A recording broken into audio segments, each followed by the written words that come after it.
Para comprender bien el comportamiento de la sustitución nucleofílica, hay que entender primero qué es un nucleófilo. Un nucleófilo es una base de Lewis, es decir, es un átomo o un ion que tiene un par de electrones no compartido, no enlazante, que se puede usar para formar un enlace con el carbono. En la sustitución nucleofílica 2, la reacción tiene mayor rapidez conforme menor sea el impedimento estérico del sustrato. Y la rapidez depende del sustrato, al igual que el nucleófilo, ya que es una reacción bimolecular. Con respecto a los disolventes, se requiere un disolvente polar, pero el efecto de la polaridad es muy pequeño en la rapidez de la reacción. Además, si el disolvente es prótico, suprime la nucleoficidad y disminuye la rapidez de la reacción.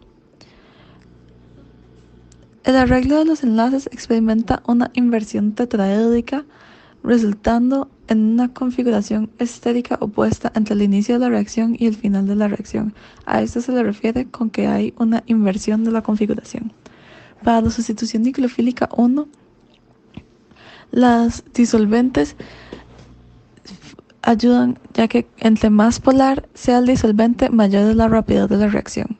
Los disolventes próticos también ayudan, ya que estabilizan el estado de transición y esto ayuda nuevamente a incrementar la rapidez de la reacción. Con respecto a la cinética, la rapidez de la reacción verdaderamente solo depende del sustrato, ya que es una reacción unimolecular. Entre más sustituido el sustrato, menor es la nucleoficidad y por lo tanto mayor es la reactividad relativa. Con respecto al efecto del carbocatión, cuando más estable sea el carbocatión, mayor es la velocidad de la reacción. Y finalmente, para las transposiciones de carbocationes, estas funcionan como evidencia de los carbocationes intermediarios y se pueden ver al final del proceso, ya que la posición del sustituyente cambia con respecto a lo que podría ser esperado o a la inicial. Para entender un poco mejor lo que son la sustitución y eliminación como reacciones en competencia, tenemos este pequeño ejemplo un poco básico para que se entienda mejor un poco la naturaleza de ambas reacciones.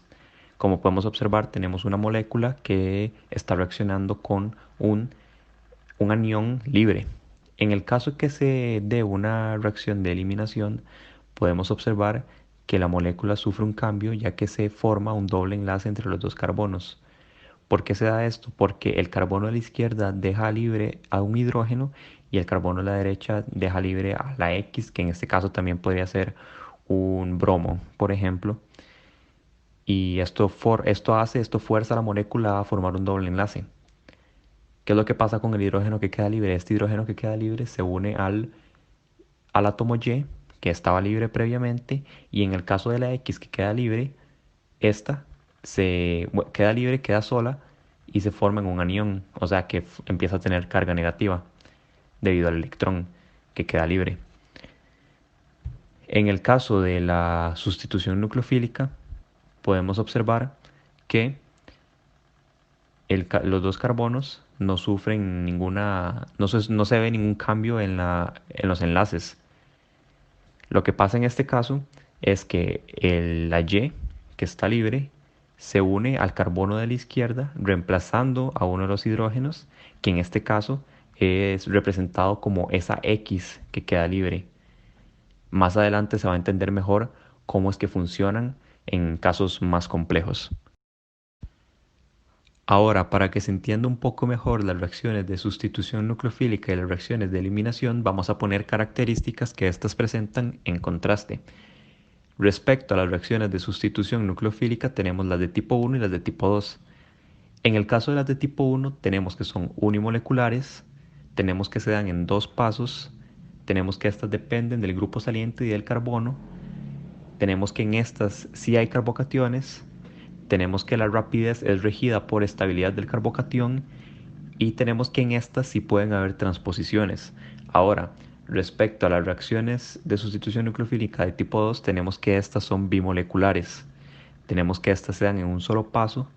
Tenemos que estas, aparte del grupo saliente y del carbono como las del tipo 1, también dependen del grupo entrante. Tenemos que en estas no hay carbocationes. Tenemos que la rapidez regida En estas es por un impedimento estérico y tenemos que en estas no hay transposiciones. Ahora, respecto a las reacciones de eliminación, igualmente tenemos de tipo 1 y de tipo 2.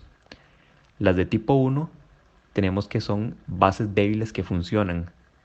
Tenemos que se dan en dos pasos, tenemos que son unimoleculares, tenemos que presentan buenos grupos salientes, tenemos que estas no requieren de un enlace de cierta manera, tenemos que en estas pueden haber transposiciones y tenemos que en estas pueden haber carbocationes. En el caso de reacciones de eliminación de tipo 2, tenemos que estas son bases fuertes, tenemos que estas se dan en un solo paso, tenemos que estas son bimoleculares, tenemos que en estas no son esencialmente grupos salientes. El enlace que se suele presentar en este tipo de eliminación es antiperiplanar de 180 grados. Tenemos que en estas no pueden haber transposiciones y tenemos que en estas no pueden haber carbocationes. Ahora, para tener una mejor comprensión sobre el tema, desde un punto de vista teórico, vamos a ver diferentes puntos que nos van a ayudar a saber qué mecanismo de reacción va a suceder. En el caso que se nos presente una estructura del halogenuro de alquilo, tenemos que estas son bases de Lewis, entonces por lo general son eliminación. En el caso de la basicidad del anión, los aniones que presentan bases fuertes favorecen a las eliminaciones. Cuando hablamos de un impedimento estérico, sabemos que un sustrato muy impedido no permite que se dé una reacción de sustitución. Otro punto importante es que los solventes apróticos favorecen las reacciones SN2 o E2. En el caso que se nos presente un nucleófilo fuerte, sabemos que el uso de uno de estos favorece las reacciones SN2. Respecto al cambio que puede presentar la temperatura, sabemos que el aumento de la temperatura favorece el proceso de eliminación sobre el de sustitución. En el caso de carbonos primarios, secundarios o terciarios, los carbonos primarios no pueden formar carbocationes, por lo tanto siguen el mecanismo SN1 o E1. En estos ejemplos vamos a poder observar el efecto del factor de temperatura sobre reacciones de sustitución y de eliminación. Lo primero que observamos es que se trata de halogenuros del alquilo primarios, por lo cual tienen que ser reacciones SN2 o E2. Observando la primera reacción podemos notar que se lleva a cabo bajo una alta temperatura, las cuales favorecen a los sistemas de eliminación 2, por lo cual esta reacción se va a llevar a cabo bajo el sistema E2. A diferencia de la primera, la segunda se lleva a una baja temperatura, por lo cual se debe realizar una SN2. También debemos recordar que ambas reacciones se llevaron a cabo con hidróxido, la cual es una base muy fuerte, por lo cual es un nucleófilo muy fuerte, y estos son características de reacciones SN2 y E2. En estas siguientes reacciones vamos a observar el efecto del nucleófilo en la reacción de sustitución y de eliminación. En la primera podemos observar que se usa nuevamente el hidróxido.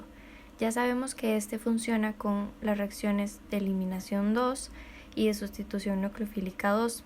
Sin embargo, para esta primera reacción solo nos va a funcionar la eliminación 2, ya que la SN2 no se puede llevar a cabo debido al impedimento estérico que presenta la molécula. En la segunda reacción contamos con metanol, el cual es una base débil y un nucleófilo débil, por lo cual se debe realizar E1 o SN1, pero al estar a 100 grados de temperatura se debe realizar E1, ya que sabemos que las altas temperaturas favorecen a las reacciones de eliminación. Para estas últimas reacciones observamos cómo se trata de halogenuros de alquilo secundarios.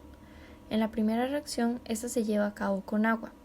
Esta es una base débil, por lo cual se debe usar SN1 o E1. Al llevarse a una temperatura de 0 grados, sabemos que las reacciones de sustitución nucleofílica se ven favorecidas por las temperaturas bajas, así que esta se va a realizar por una SN1. Finalmente, en la última reacción podemos observar que contamos con una base muy fuerte. Como mencionamos anteriormente, las bases fuertes van a ser de las reacciones de eliminación 2 o sustitución nucleofílica 2. Para este caso en específico contamos con mucho impedimento estérico, por lo cual debemos realizar una E2.